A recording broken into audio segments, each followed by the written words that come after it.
Today, we are launching the Jimsparty, and this is a party designed to take over state government in Victoria to become the ruling coalition of state government with myself as Premier. What do you think is the number one crisis affecting the people at the moment?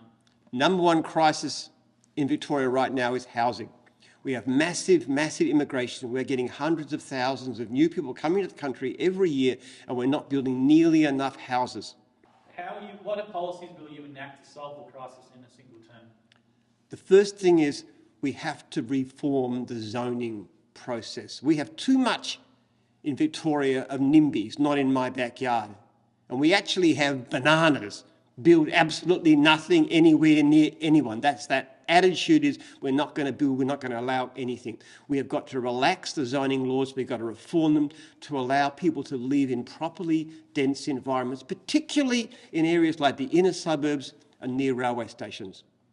And that will immediately bring down the cost of housing. How are you going to tackle the behemoth that's the Labor government has been pretty much unmovable in the last decade? Look, the Labor government in Victoria has been absolutely appalling record. What happened during the COVID lockdown was dreadful. We had the worst lockdown, the most extreme lockdown of any state in the country, but we had the highest death rate per capita of any state in the country.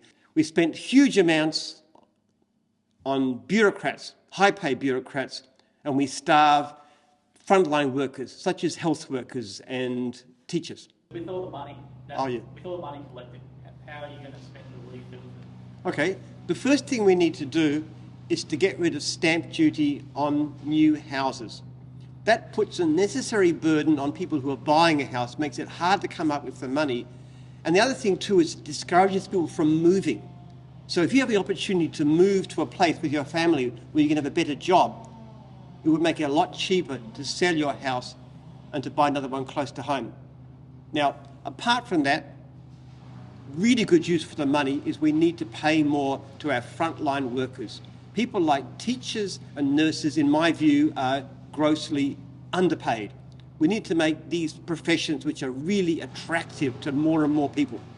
One of the big problems we have is increasing credentialism. People need more and more qualifications and degrees to do the most basic job. That actually reduces customer service. Just a perfect example of that is roof plumbing. Okay? Why do you need to be a 4-year trained plumber before you can put a steel roof on a house or fix one? It is unnecessary, it is costly, it hurts people who want to become qualified and earn great jobs, earn great money in their jobs, and it hurts consumers by reducing competition and forcing up prices. There are many areas like that we could really do something about. We have a slate of quality candidates ready to fight the next state election. These are people with integrity, with ability, ready to go. We ask for your support. If you want to support the Jimsparty, if you want to support real change in Victoria, go to www.jimpenman.com.au and register your interest.